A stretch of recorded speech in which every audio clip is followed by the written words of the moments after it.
Hi, welcome to the other 167. For a short meditation today, I have taken a topic, the King on the throne.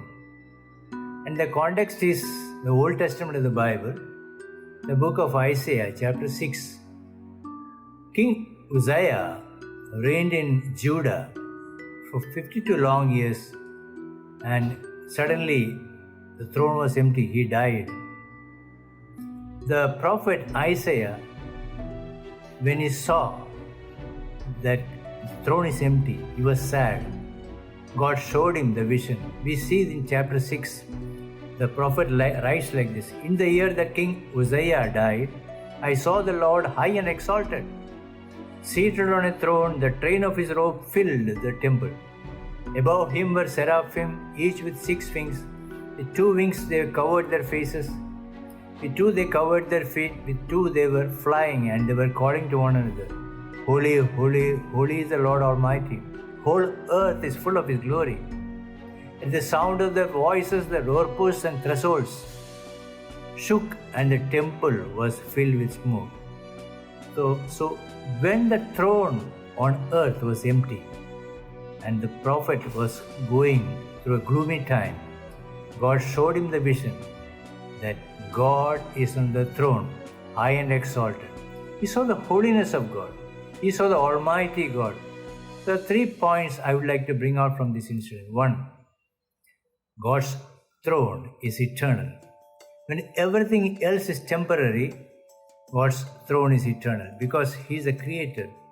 Every ruler on earth is placed by God and is subject to Him. The prophet writes like this in chapter 40. He sits enthroned above the circle of the earth, and its people are like grasshoppers. He stretches out the heavens like a canopy and spreads them out like a tent to live in. He brings princes to naught and reduces the rulers of this world to nothing. And then verse 26 and 25. 25. To whom will you compare me? Or who is my equal, says the Holy One. Lift up your eyes and look to the heavens. Who created all this? He who brings out the starry host one by one and calls forth each of them by name. Because of His great power and mighty strength, not one of them is missing.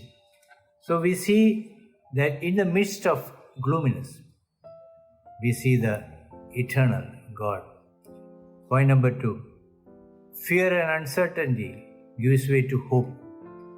Prophet was now strengthened when he saw God on the throne. We see in chapter 6, when verse 6, one of the seraphim flew to me with a live coal in his hand, which he had taken with tongs from the altar. With it he touched my mouth and said, See, this has touched your lips. Your guilt is taken away and your sin atoned for. Then I heard the voice of the Lord saying, Whom shall I send, and who will go for us? So we see the prophet was gloomy, sad. Now he is full of hope and confidence. And point number 3, God needs us. God needs us for His work, to live for Him, to work for Him, to bring Him glory and honor. God is Almighty. Whatever happens in this world, nothing is out of His control. Nothing is out of His knowledge. He controls everything. Every ruler who is on the face of the earth is all placed by the Almighty God. And everyone derives their authority from God, the King, who is on the eternal throne. So I close here. Before that, I would like to sing one stanza of a song. El Shaddai, El Shaddai. These are Hebrew words.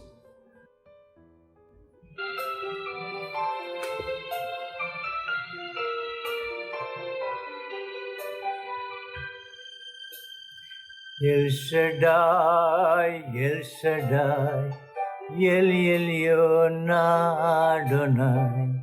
East to west, you're still the same, by the power of your name. El Shaddai, El Shaddai, here come Kana Adonai. We will praise and lift you high, El Shaddai. I close here. May God help us to realize He is on the throne. His throne is eternal. Everything else is transient, but God is on the throne. Everything is under His control. He is omnipotent, He is omniscient.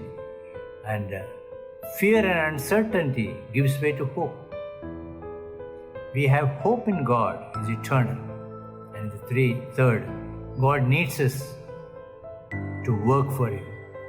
So may God help us to bring glory as we live for Him, realizing and confidently believing that God is on the throne of heaven.